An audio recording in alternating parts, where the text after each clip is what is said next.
paalala. Ang kwentong ito ay hango sa totoong pangyayari. Anumang pagkakatulad ng mga pangalan o lugar ay sadyang nagkataon lamang. Iwasan sana natin ang mga di kaaya-ayang komento bilang paggalang sa may akda. Katatapos lang ng pagdadasal ni Aling Pasing bilang paggunita sa anibersaryo ng kamatayan ng aming kapitbahay. Kilala siya sa aming barangay bilang tagadasal sa kahit na anong okasyon. Patay, Kwaresma, banal na araw at iba pa. May pakain sa mga oras na yon ang nagpadasal. Naroon kami ni Mirna na anak nito at kapwa ko SK Kagawad. Pinagsaluhan namin ang pansit at tinapay na may kasama pang palamig. Nagkumpulan kami sa isang mesa habang nakikinig kay Aling Pasing. Likas kay Aling Pasing ang pagiging makwentuhin nito. Kaya naman ay halos kaibigan siya ng lahat ng tao sa barangay namin. Tungkol sa Ama Mayong naman ang kwento niya ngayon. Ang Ama Mayong ay karaniwang alaga ng mga albularyo at may kadiliman itong taglay. Seryoso nitong turan. Sa mga silong sila naninirahan. Mabaho ang animal na ito na talagang nakakasulasok sa ilong. Ang itsura nito ay katulad ng pinaghalong kambing at aso pero maiksi ang paa sa unahan at mataas naman sa likuran. Kaya kapag ito'y tumindig ay patuwad ang posisyon nito. Dahil dito pabaligtad ang paglakad ng Ama Mayong. Mabuhok din ang animal na ito, pero ang mas nakakatakot nitong katangian ay ang titig nito. Sinasabing kapag nagtama ang inyong mga mata ay mahihirapan ka ng tumakbo. Malalapitan ka nito, patuloy nang mabibihag sa kung anong gagawin niya ay di pa rin maliwanag ayon sa kwento-kwento. Halos matawa ako sa kwentong mala Greek mythology ang dating. Maliban sa titig, ang panlaban nito ay pwede pa daw itong alagaan ng albularyo para daw sa panggagamot. Natuturuan daw ito ng mga albularyo sa pamimihag at malamang sa hindi, ang mga albularyong ito ay kapamilya raw ng mga literal na aswang. Hindi na bago ang mga kwentong ganito sa aming probinsya dito sa Samar. Minsan natatawa na lang ako. Minsan hinahamon nga ang mga nilalang sa third dimension para maniwala ako. Wala Kaya buntong hininga lang ang tugon ko sa mga ganyang kwentong nagpasalin-salin na sa iba't ibang henerasyon. At alam niyo bang may albularyo dito sa atin na may alagang Ama Mayong? Bigla nitong sambit. Mukhang natakot ang ilan pero haler, 21st century na kaya, kahit pa nasa probinsya kami, ay di pa rin kami exempted sa modernisasyon ng mundo. Kaya ikaw Mirna, humarap ito sa kaibigan kong anak niya. Huwag kang masyadong magpapagabi ni Ryan. Ngumiti ako para ipakitang I agree. Noong isang araw lang, sobrang baho ng silong namin. Tapos, narinig ko na ang malakabayong yapak nito. Nagimbal ang kasamahan namin. Ako naman, kaya ko ring magpanggap na nagimbal mula sa aking kinauupuan. Bumalik ang lahat sa seryosong pakikinig. Eto ba? Hindi lang isa, dalawa o 3 beses, kundi maraming pagkakataon na itong nangyari. Sino bang may-ari nun? Seryosong pang-uusisa ng isa naming kasamahan. Hindi siya sinagot ni Aling Pasing.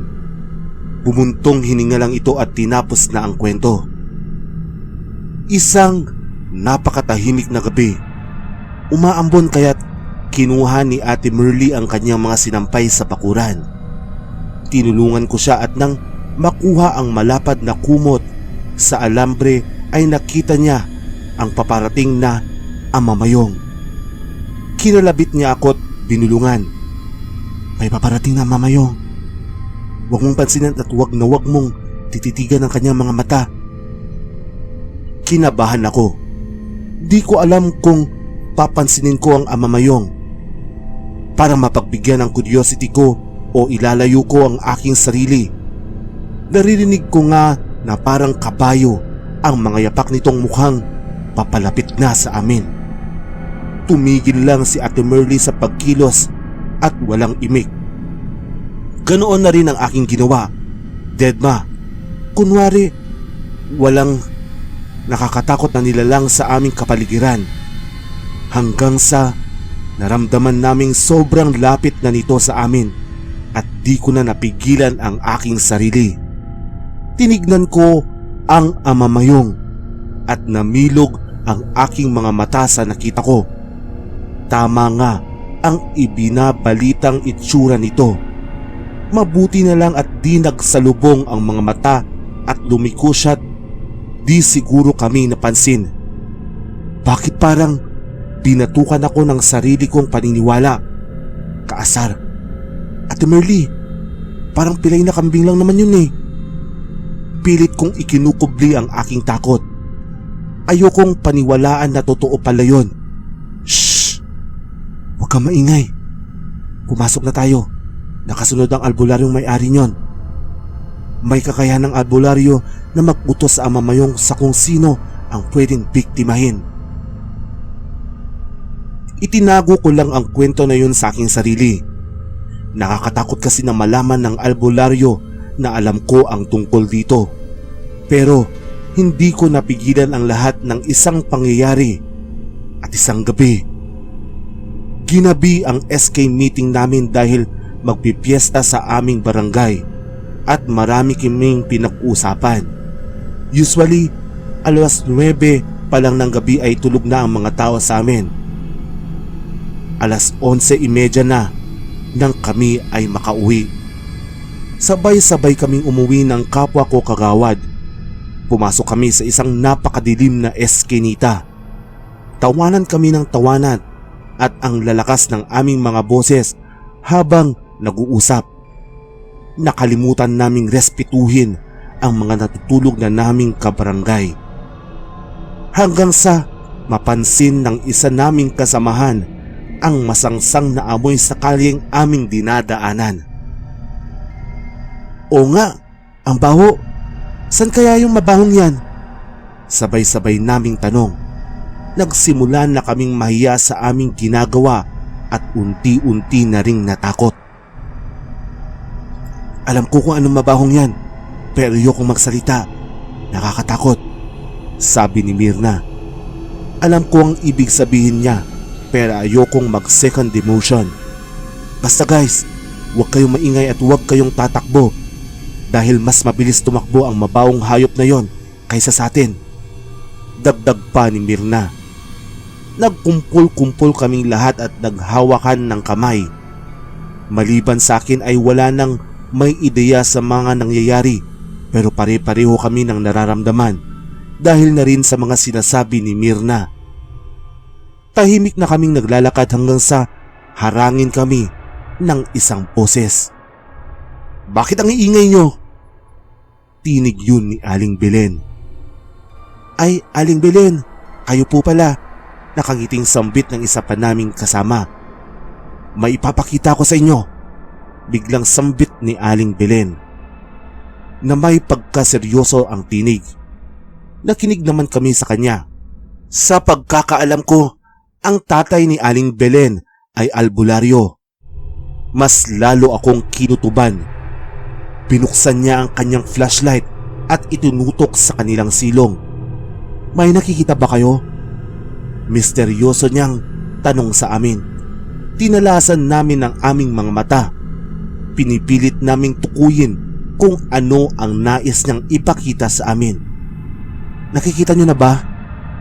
Iginala pa niya ang ilaw ng kanyang flashlight. Itinutok niya ito sa isang lugar pero wala kaming nakita. Mas lalo pa kaming nagkadikit sa isa't isa dahil sa takot. Ibinubulong pa rin ni Myrna na, "Wag na wag kayong tatakbo." Itinutok pa ni Aling Belen ang ilaw at wala kaming ibang nakita kundi ang mga ilang basura, palangganang nakataob at isang malaking sirang gulong ata ng bus. Basta malaking gulong. "Wala kayong nakikitang amamayong?" Biglang tanong ni Aling Belen. "Ha? Ano yun, Aling Belen?" Panggitlan naming tanong. "Huwag kayong maingay," saway ni Myrna. Dahan-dahan kaming umatras habang nakatitig pa rin sa silong. Partikular sa malaking gulong na parang unti-unting gumagalaw. "Nakita niyo yon?" Tanong namin sa isa't isa. "Huwag niyong pansinin," saway ni Myrna. Patuloy pa rin kami sa aming pagdistansya sa lugar habang nakatutok pa rin sa gumagalaw na gulong. Tahimik kaming lahat.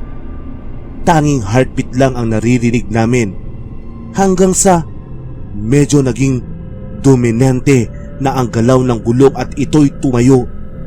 "Huwag kayong tumakbo," huling saway ni Myrna. Mula sa pagkakatayo ng gulong ay naglakad ito papalapit sa amin. Isang hakbang niya ay tinutumbasan namin ng 2 hakbang. Nagsigawan kami't nagtakbuhan ng buong bilis matapos naming maaninag ang buo nitong itsura. Nagkahiwa-hiwalay kami pero alam kong tumatakbo kaming lahat.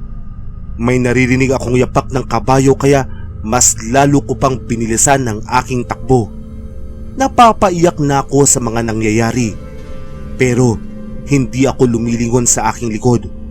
Papalapit na ako sa aming bahay. Mabuti na lang at di pa nakalak ang pinto.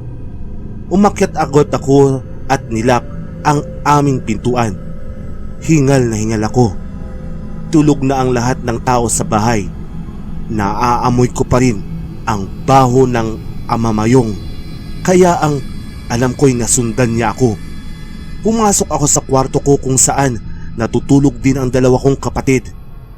Parang sinusundan din ako ng amoy. At dumaan na ang ilan pang saglit pero di pa rin mawala ang amoy ng amamayong. Gustong gusto kong sumilip sa aming silong pero natatakot ako.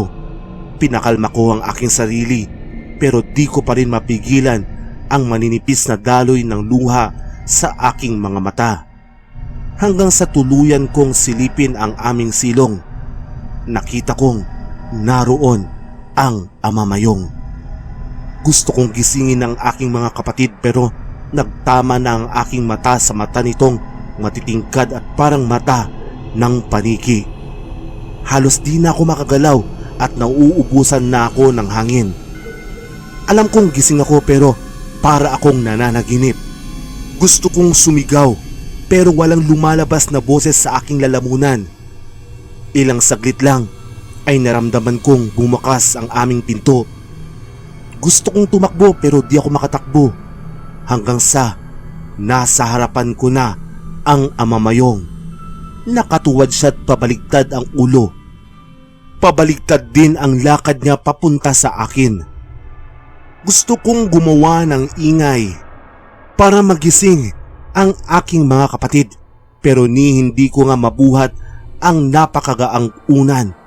Sigaw ako ng sigaw. Iyon ang pagkakaalam ko pero di nila ako marinig. Ilang saglit lang ay face to face na kami ng amamayong. Literal na magkalapit ang aming mga pisngi at inilalabas na niya ang kanyang dila nang biglang gumising ang aking katawan. "Gising na! Ryan, gumising ka!" Maluha-luhang sambit ni Mama habang kinakagat ang aking hintuturo. Muntik lang pala akong mabangungot. Pagkagising ko ay pinainom ako ng tubig at pinunasan ng aking pawis. Nandun pala si Maylin. Nako, counselor ko at nagkwento. Nung makita natin ang ama mayong kagabi, bigla kang hinimatay. Pasimple akong natawa, hindi sa kwento, hindi ko pinaniwalaan, kundi sa sarili kong hindi napanindigan ang panghahamon sa mga nilalang sa ikatlong dimensyon. Tinalian pala ni Aling Balen ang alaga nilang ama mayong, kaya hindi nito tayo naabutan. Pigil sa pagtawa nitong Turan. Mukhang nainis sa ingay natin kagabi kaya tinakot niya tayo. Pagpapatuloy pa nito. Pinahiran ka pa nga ni Mirna ng langis at pinaypayan ka namin. Nahimasmasan ka naman at nakatulog dito sa bahay nyo. Di namin in-expect na mapapaniginipan mo pala yon at muntik ka nang bangungutin. Simula noon, di na ako dumadaan sa kalye malapit sa bahay ni Aling Belen. Hindi dahil natatakot ako, kundi dahil nahihiya akong pinagtawanan ko lang dati ang totoo palang mga kwentong bayan.